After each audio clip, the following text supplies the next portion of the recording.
नमस्कार मित्रांनो, स्वागत आहे तुमचं सागर डुकरे ऑफिशियल या चॅनलवरती.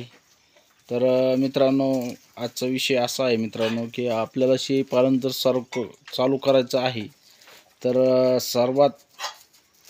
सगळ्यात म्हणजे अगोदरचा प्रश्न म्हणजे शेळीपालनासाठी शेळ्यांसाठी लागणारा चारा. सगळ्यांना विचार अगोदर चाऱ्याचा पडतो. शेळीपालन तर करायचं, मग चारा आपल्याला हिरवा चारा पाहिजे, सुक्या चाऱ्यावरती होणार नाही, असा विचार सगळ्यांचाच असतो बरं का. माझा पण होता सुरुवातीला. पण मित्रांनो, झाली 4 वर्ष. आपल्याला 4 वर्षापासून आपण शेळीपालन करतो आहे. आणि मित्रांनो, आपल्याकडं पण पाण्याचं प्रमाण कमी आहे.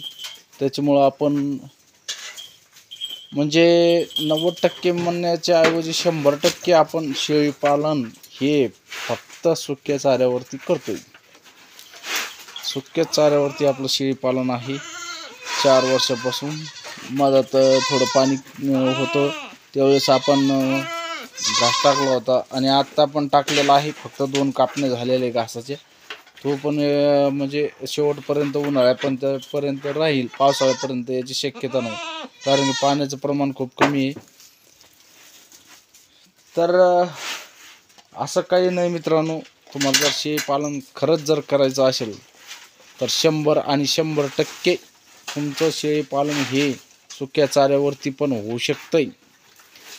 त्याला सुका चारा जर तुम्ही चांगल्यापैकी व्यवस्थित जर अवेलेबल करून ठेवला, चांगला जर नियोजन करून ठेवलं शेळीपालन सुरू करायच्या अगोदर, त्याच्यात कडबा आला, आता सध्या तुरीचं भुसी, कडबा, इथून समोर हरभऱ्याचं भूस, हे 3 जरी तुम्ही तयार करून ठेवली चांगल्यापैकी जमा करून, तर तुमचं शेळीपालन हे 100% त्याच्यावरती होऊ शकतं आणि शेळीपालन तुम्ही सुरू करू शकता. चल फक्त आणि फक्त आपल्या शेळ्या बघा तुम्ही. हे बघा, हे बुसकट कडबा आहे. आता तुरीचं भुसकट टाकलं होतं यांना. हे बघा, खाली सांडतायत, काही खातायत. याच्यामध्ये काय हे जे असं काड असतं ना, तर हे काड नाही खात शेळ्या, निसून खातात. हे बघा, काड्या दिसते ते, या काड्या काहीच ठेवत नाही. शेळ्या पूर्ण खाऊन टाकतात. बघू शकता तुम्ही ते बघा.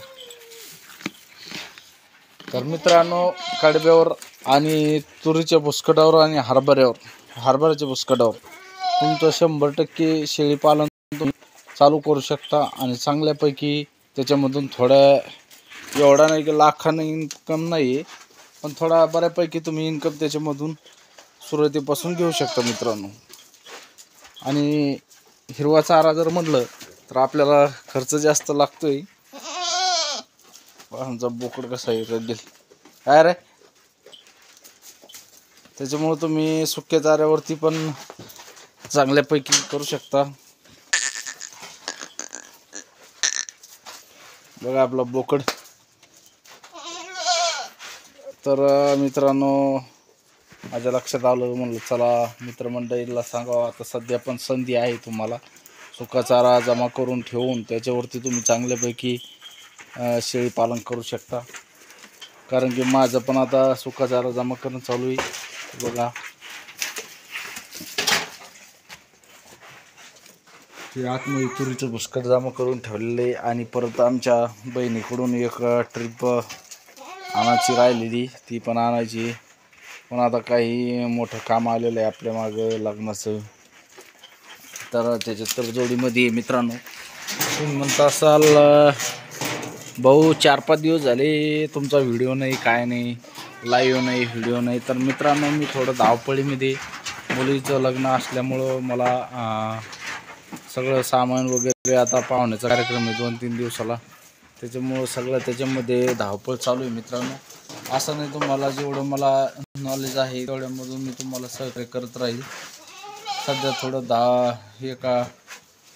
8 दिवस पाहुणे झाल्याच्या नंतर, मग तारीख काढल्याच्या नंतर, मग आपलं थोडं पाहुणे झाल्याच्या नंतर मग आपलं कामच कमी होणार आहे. मग डायरेक्ट लग्नाची वेळ समजा.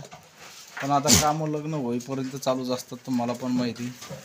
आणि आपली परिस्थिती पण थोडी बिकट आहे. पण आता कसं आहे, मुलीचं चांगलं होऊन राहिलं, बहिणीचं आणि वडिलाचं भावाचं यांचं सगळ्याचं सपोर्ट असल्यामुळं आपल्याला काही एवढं टेन्शन नाही. कारण की शेती चांगली आहे आणि बहिणीच्या गावीच आपण आपली मुलगी देणार आहोत मित्रांनो. बहिणीच्या भावकीमध्ये समजा चांगला आहे, शेती वगैरे शेतकऱ्याला देणार आहे मित्रांनो. असं नाही की एखादा बिझनेसमॅन समजा नाही, आपलं जेवढं आपल्या परिस्थितीनुसार आपण जुने नातेवाईकात बघून दिलेलं आहे मुलीला. कारण की आता कसं आहे, जेवढं जुनं असलं तेवढं सोनं आहे. जर नवीन बघायला गेलं तर आज व्यसनी खूप मुलं निघलेली आहेत. त्याच्यामुळं कोणाची गॅरंटी देऊ शकत नाही आपण काय व्यसन कोणत्या मुलाला आहे. तर हे बहिणीच्या संपर्कातले असल्यामुळं, भावकीमधले असल्यामुळं आपल्याला त्यांचं काही एवढं चौकशी करायची गरज नाही. म्हणजे काही चौकशी करायची गरज नाही मित्रांनो. त्याच्यामुळं आपण जाऊ द्या म्हणलं, आपलं होईल परिस्थिती थोडी बिकट आहे तर होईल दमादमाना. त्याच्यामुळं मित्रांनो 2-3 दिवस झाले व्हिडिओ टाकलेला नाही आपण. पण व्हिडिओ येतील मित्रांनो. हे बघा, कडबा पण खातात शेळ्या आपल्या. आणि लग्नाची तारीख फिक्स झाल्याच्या नंतर मी तुम्हाला पण कळवून मित्रांनो, तारीख किती तारखेला लग्न आहे तर जरूर तुम्हाला कळेल.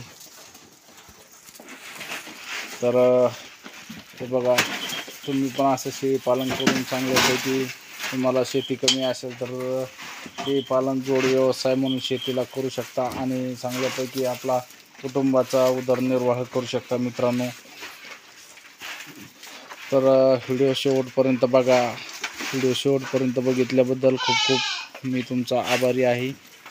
आणि व्हिडिओला लाईक करा मित्रांनो, आणि नवीन असाल तर सबस्क्राईब करा.